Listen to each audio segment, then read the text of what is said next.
I'm 94 years old and there is no one left in the house who remembers me when I was kind. That's the first thing I think about when I wake up. Not the pain in my knees or the way my hands shake when I pour tea, but the silence and how it wasn't always like this. You would think a man who lived this long would have a living room full of photographs, children dropping by, a phone that rings just to ask how he slept. Mine sits on a small table near the window. It hasn't rung in 3 years. I still keep it charged. Old habits don't die. They just sit beside you and breathe. I move slowly now. Everything takes time. Buttoning a shirt, crossing the hallway, remembering why I walked into a room. Time is the one thing I thought I had plenty of. That's the joke of it. That's the thing that ruined us. When I was a young man, I believed in later. Later I'll take her somewhere nice. Later I'll play with the kids. Later I'll visit my brother. Later I'll say I'm sorry. Later was my favorite word. It sounded responsible. It sounded like a plan. It sounded like I was building something important. I met my wife when I was 23. She laughed easily back then. A clear laugh, like she trusted the world. We had nothing. A small apartment with a stove that tilted to the left and a window that wouldn't close in the winter. But we had evenings. Long, useless, beautiful evenings where we talked about things that never happened. She used to sit with her feet tucked under her, waiting for me to come home. At the beginning, I rushed. I wanted to see her face when I opened the door. That feeling, being expected, it filled my chest like air. Then work changed, not in a dramatic way. No promotion party, no big speech, just more hours. More responsibility, more people saying my name in a serious tone. I liked that. I liked being needed. I told myself I was doing it for us. That's how it always starts, with a reasonable sentence. When our first son was born, I held him in one arm and checked my watch with the other. I had a meeting in the morning. I remember that. I remember thinking I should get some sleep. My wife watched me from the hospital bed. She didn't say anything. She had learned already that my mind was somewhere else. Children grow in quiet ways. They don't announce it. They just become different when you're not looking. I would come home and they'd be asleep. Small shoes by the door, crayon drawings on the table, notes that said, "We waited for you." I kept them all. I told myself I would show them to my grandchildren one day. I never asked my children what they had waited for. On Sundays, I promised we'd go to the park. Sunday mornings always became phone calls, emergencies, opportunities, words that sounded important. My wife stopped setting the table for 4. She'd feed them early and leave my plate in the oven, covered with foil, still warm when I finally sat down alone. She didn't fight with me. That would have been easier. Anger is loud. It tells you something is wrong. What she did was worse. She adjusted. She stopped asking what time I'd be home, stopped telling me about her day, stopped reaching for my hand in bed. You don't notice these things when you're busy. You only notice when they're gone completely. There was a summer when my daughter learned to ride a bicycle. I wasn't there. I saw a photograph later. She was looking straight at the camera, not at the person holding it. That look? It was proud and sad at the same time. I had meetings that day. I remember the meetings. I don't remember the year. I thought success would fix everything. A bigger house, a better car, good schools. I gave them all the things I never had. I measured my love in square footage and tuition fees. It felt logical. It felt like progress. But a house with more rooms only means there are more places to be alone. Dinner became quiet. The children learned not to interrupt me when I read the newspaper. My wife developed a way of speaking to me that required no answer, information only. Your son has a game tomorrow. Your daughter needs you to sign this. I signed things. I provided. I nodded. I told myself this was what a good man does. There was a night, I remember this one clearly, when my son stood in the doorway of my study. He was already taller than his mother. I hadn't noticed that happening. He said, "Are you coming to my graduation?" I said, "Of course, I wouldn't miss it."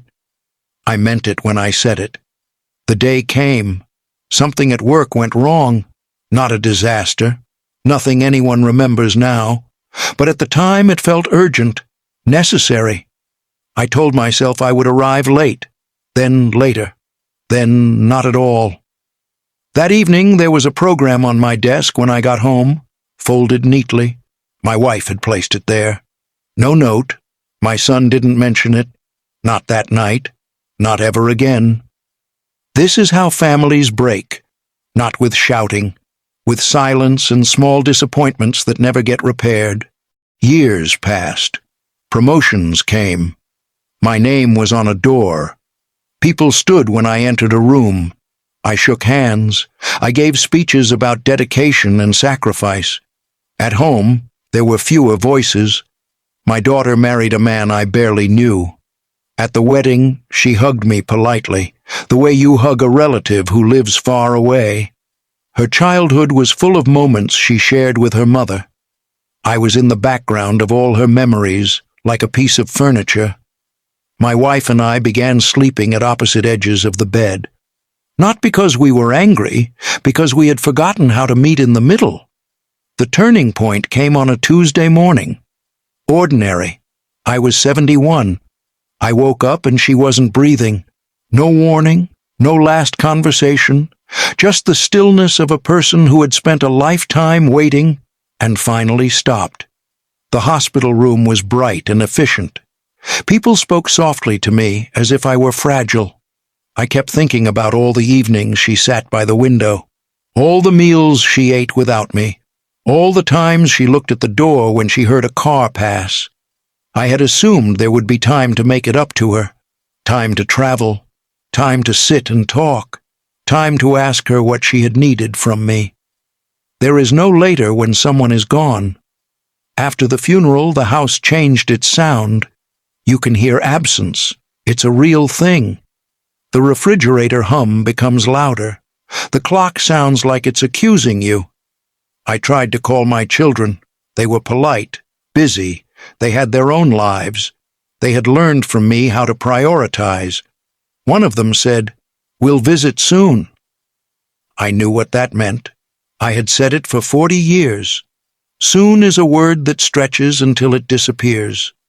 Now I sit by the window and watch people walk past with groceries, children, arguments, laughter. Real life happening at a speed I once believed I was part of. I have the awards in a box in the closet. I opened it once after she died. The metal had lost its shine. The papers smelled old. There was nothing in there that could answer me when I said her name out loud. The thing that destroyed my family wasn't anger. It wasn't betrayal. It wasn't poverty or illness. It was postponement. The belief that love could be scheduled. I postponed conversations. I postponed presence.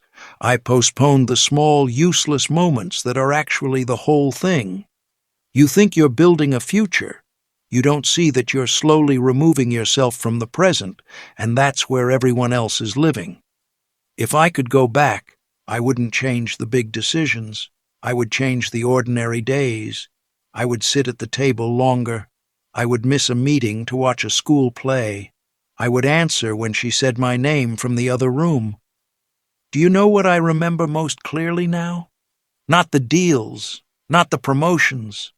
I remember the sound of my children laughing behind a closed door while I worked. I remember my wife falling asleep on the couch waiting for me. I remember the look in my son's eyes when he asked if I was coming. Those were the moments I thought I could collect later. You cannot collect time. It only moves in one direction, and it takes everyone with it. I am 94.